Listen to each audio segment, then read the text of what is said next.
Hi and welcome to another episode, and what we've got here is the Atari Flashback GOLD 50th Anniversary Edition with built-in games of 130. It's the Atari 50th Anniversary one, it says so right there and then again there. So, you might remember from a couple of years ago, my wonderful wife bought me this version, which was the box standard version of the Atari Flashback X, also Roman numeral for 10. It wasn't the deluxe version, so it didn't come with the paddles like this version does. But apart from that, nice little thing. You can do some fancy things with it if you know where to look. It's got chrome looking switches, which are not identical to what the big Atari 2600 would have been. But the point is, you get HDMI out, and it's a fun little box, chucks, and my wife thinks it looks cute on the shelf. She thinks all the mini console things I've got look cute on the shelf. Maybe she's more impressed the fact she took them away and stuff. But anyway, what I want to point out with this is that it is yet another Christmas present. A little early, I know, but my wife has said that I can open it up, show it off, and then put it away. So if people are interested about it for Christmas.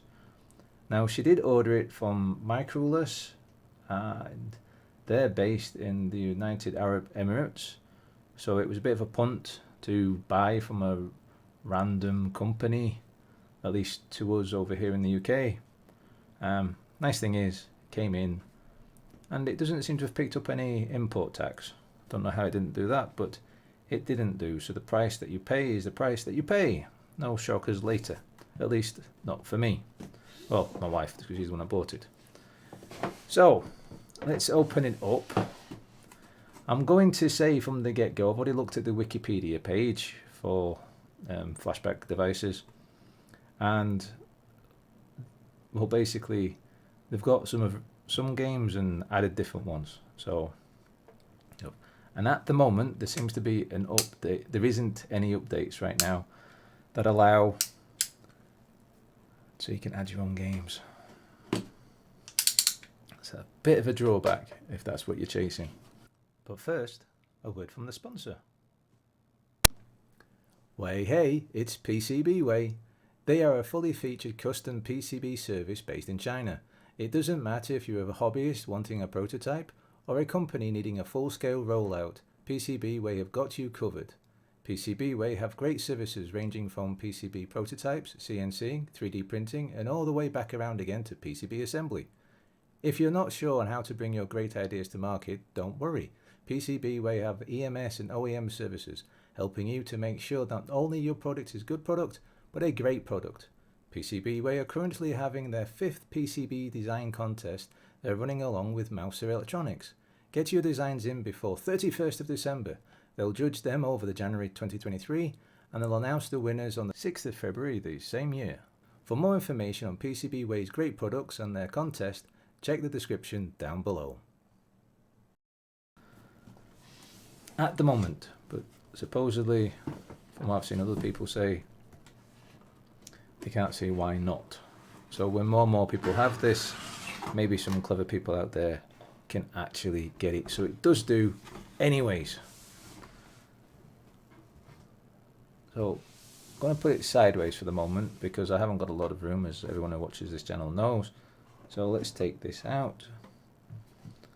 So we've got joysticks that look nice, and I always find it strange that they're very dark brown in the realms of the paint. Everyone else seems to want to paint them orange. If that's what the original colour was back in the day, please let me know, because obviously my revamped versions of the joysticks I've done, I've been sticking the wrong colour on. But anyway, it'll be all the same thing as before. I'll turn it on and everything else. Later on you get the HDMI cable, you get a, it's a normal Atari type standard. Now the problem is with this version was if you had the original, or have rather, the original paddles that came with the, or you could purchase for the 2600 back in the day, the resistance on them is not correct. So when you're playing bat and ball game type things, it doesn't work. It shoots all over the place. So I had mentioned that to my missus. Over the years of having this, it'd be nice if I could have found these controllers separately, because at games did sell them separately for a short period of time, but I've never found them anywhere else. Now, UK power supply unit. That's nice to say that I've bought it for here in the UK. I'm not too sure what you would get if you bought it elsewhere in the world. Bit of recycled cardboard stuck in the side there, nothing to worry about. So yeah, proper UK power supply unit. Little instruction manual, which is basically plug it all in, turn it on, and buttons do certain things. So if you've got one of the older ones, you'll know what to do. But let's plug it in and see what happens. So I'll use this joystick for now, just so that I can control it, and I'll use my power supply unit and HDMI cable. Not that I don't trust theirs, it's just I've already got that wired up, there's no point playing around. Now if you want a long list of the games and everything, I'll put a link in the description to the Wikipedia page, so you can have a look there, or you can just press pause there and have a look through for the few that they've stuck on the back, because obviously there's 130 games this time around. So let's have a look. Because if you've seen these sort of things, you're going to know what's in there. But I mean, it says in English what I've just shown you anyway, and in French. And then all the wonderful stuff about games and Atari, blah, blah, blah, because it is an official thing. And it has Space Raid for the Atari VCS 2600, copyright 2013, so you wouldn't have been playing that back in the day. Yeah, let's see what else it says. Like games, it's one of those things I want to sit and play with this properly, but I can't because it's a Christmas present. It's not an overall review really, it's just to have a quick look and see what's inside. So back in a minute when I've got it all plugged in. So it's all plugged in. I'll move across to the big screen. Turn it on, see what it does. There's the logo.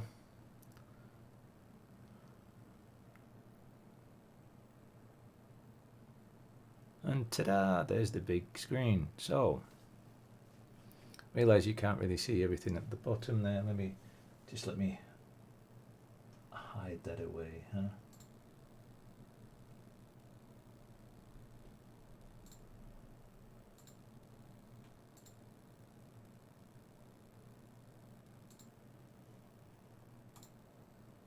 There we go. Sorry for the little bit of clicking around. So, right then.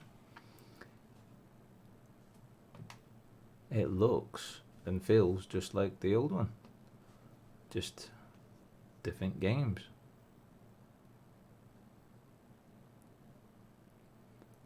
Takes a while to slide through them all.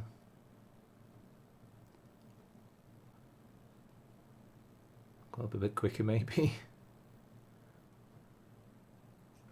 So there we go, there's all the games on 13 pages. And then we've got Atari games, just select that one.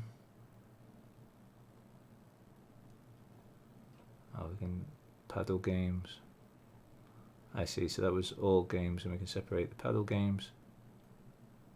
And this is the thing, you couldn't really play this properly before without having proper paddles. So we'll look in the settings. You can change the background to the bezels. There's a background music you can turn on and off. There's no point boring you with that in a moment, and besides I'm a little bit worried if it will get tagged the video. So yeah, right now, okay, so it's saying about the firmware. Let's just have a quick go on my mobile phone to see if there is any particular, well, any particular new firmware for it. Let's have a look. No, it just goes up to X and the Deluxe Special Edition. Then it goes back to the Legends Flashback of 2019. Yep, there's nothing for this particular version as yet. But who knows? I know you're just looking at a boring screen right now while I was doing that, but stay with me. But let's fire off a game of 3D tic-tac-toe, because I mean, look at the cover for it. It looks fantastic. I remember playing a version of this on the Spectrum back in the day. What have we got? There we go. That's as exciting as it gets.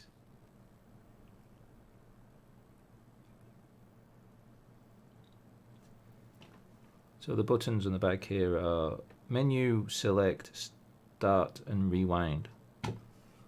So maybe let's try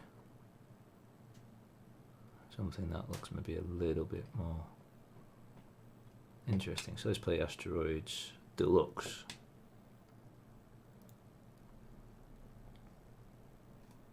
There we go, a lot of flashing going on.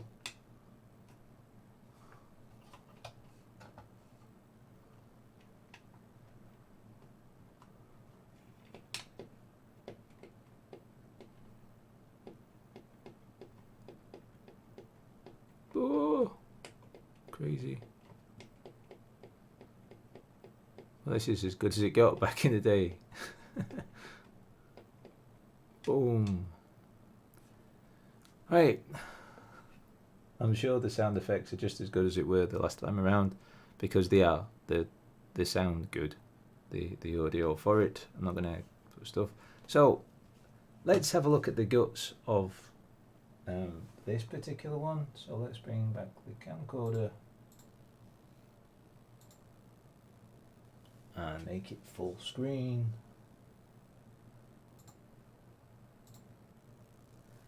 And see what the guts look like.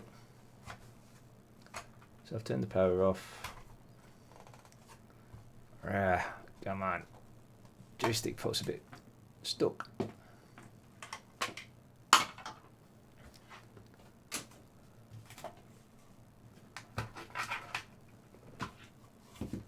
Oh, have we got the screws? They're all the way down at the back there. Okay, so as you can tell, I've unscrewed them. On the left we have the 50th anniversary, and on the right we have version X. Let's move it around a little bit so we can see things written the way that they are. Obviously I've been careful about the ribbon cable and everything like that. So yeah, it's the same processor.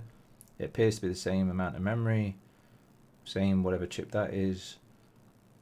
The thing that's changed is this bit here, and if you look just carefully right down here, there's a couple of holes there, and this one doesn't have it. Now I do want to point out this is one of the earlier versions of the X board. I know for a fact that in some countries you can only get it to power through a barrel rather than micro USB, because they tried to stop you from being able to zap it with more games. Don't know why, but they did. So let's take the PCBs out and have a look. Don't want to get the bases messed up, because there's something about that I want to point out as well. So let's just put them up there for now. So yeah, the little bit down here, which is probably to do with power, I'm not too sure, but it probably is. There's a trace going from here off down this way, and there isn't on this one.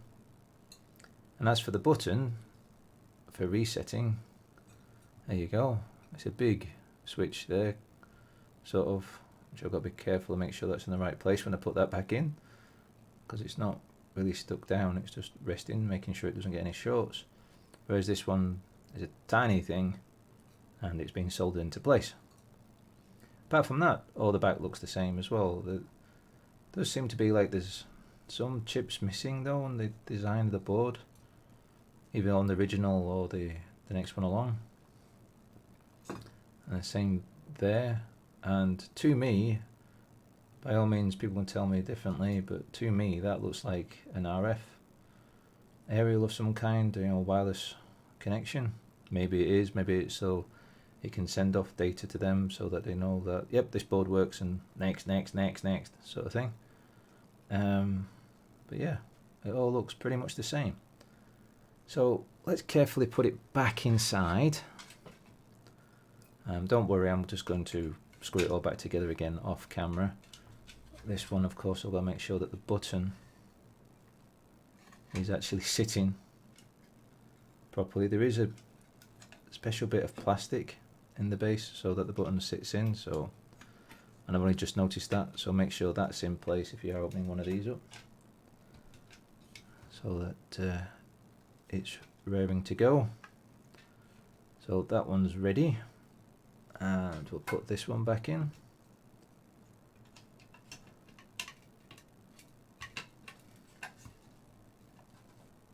And again, the base is the same, even though that it's a different button. It's the same base from last time, so they haven't redone anything. It's as if they've revamped the board a little bit. For all I know, this is the later version of this one, and all that they've really done is zapped some different games on, which is probably very, very likely. But what I want to point out on the bottom of the bases, before I screw it all back together again, is that UKCA notification, and it's also got the HDMI registration mark on it, whereas this one hasn't. Either way, it's still 5 volts 1 amp that it needs, so you can't, unless your computer's got enough juice to push out from there, it's not going to be able to power it up.